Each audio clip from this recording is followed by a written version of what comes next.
Practical application. The sense basis ayatana constitute the critical juncture between the wholesome and the unwholesome.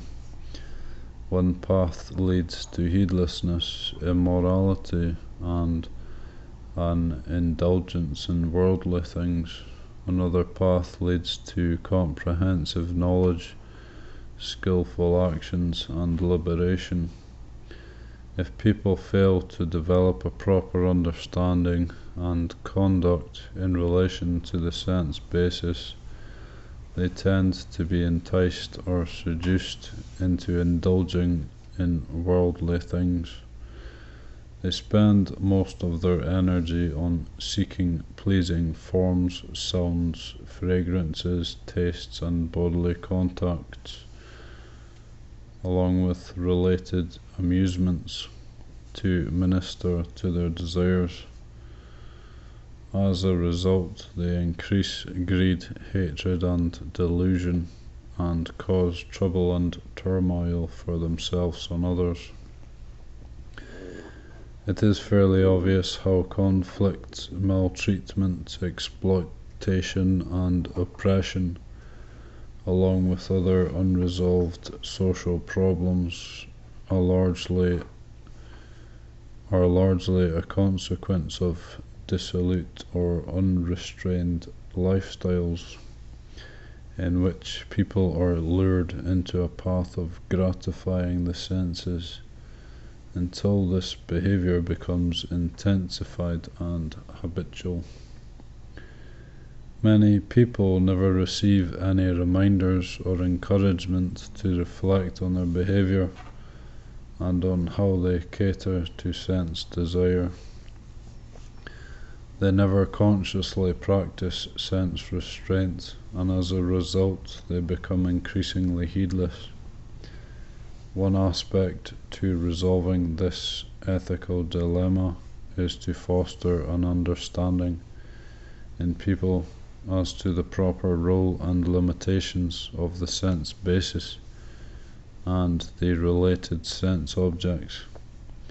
Another aspect is to have people train in sense restraint and in guiding and managing the use of the senses for bringing about true personal and social well-being. The sense bases are the source of pleasure and pain, of happiness and unhappiness, which for most ordinary unawakened people is directly connected to their principal objectives in life and to the determined effort they make in almost every activity. Pleasure and happiness is actively pursued, and pain and suffering is actively avoided. After exerting great effort pursuing worldly pleasures, often to the point of exhaustion, many people find themselves disappointed. For many reasons, their desires may remain unsatisfied. When they encounter sweet and delicious experiences, they must also face the bitterness that life offers. Sometimes increased pleasure is overshadowed by increased mental pain and affliction, which in the end becomes more costly than the rewards obtained by pleasure. The pursuit of pleasure is then not worth the effort. They may find gratification, but not as much as they had wished, or they reach their target, but discover that happiness continually eludes them. Some people spend their entire lives chasing after true happiness, but never find it. Many of these disappointed individuals end up in despair, wandering aimlessly through life and wronging the past. Others go to the extreme opposite of seeking sense pleasure, and instead they try to dissociate from life and undergo practices of self-mortification. The study of the sense basis is intended for a comprehensive understanding of the truth and for developing a correct attitude and relationship to sense pleasure, so that it does not cause harm to oneself or others.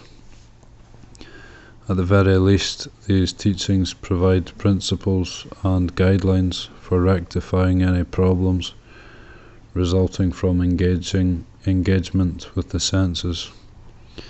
Besides offering a cautionary note about how one pursues sense pleasure, one also learns about its limitations and how it stands in relation to other forms of happiness.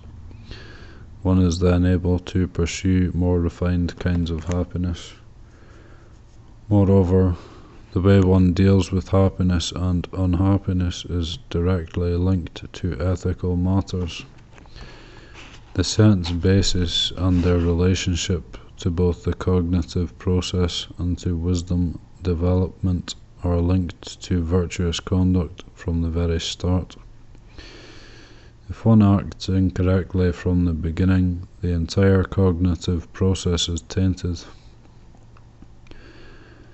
The process then caters to the consumption of material things, where it becomes an aspect of the round of rebirth, samsara vata. This leads to a distorted, biased, clouded, or incorrect understanding. The supportive practice in this context is to establish the mind in equanimity, to keep it even-keeled and impartial, not dominated by likes and dislikes, preferences and aversions. There are many other practical teachings referring to these sense bases, either directly or indirectly. They are related to different stages of spiritual practice, and they focus on specific problems, say of suffering or unwholesome tendencies, that have the potential to arise on different occasions. To prevent problems from arising, the teachings reiterate caution and restraint at the initial stage of cognition. When a sense object comes into contact with a sense base, this is the safest course of action. In the case that problems have already arisen and unskillful mind states have infiltrated the mind, this is difficult to remedy. If one allows enticing and alluring sense objects to take hold of the mind, and one falls under the sway of greed, hatred, and delusion, one may not be able to resist these enticements, and one ends up performing immoral, unwholesome deeds.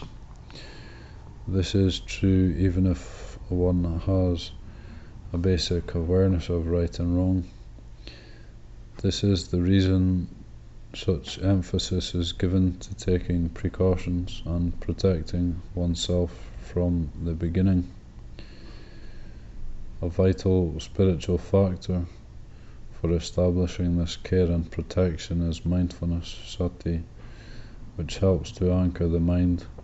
Mindfulness is like a rope which holds and sustains attention.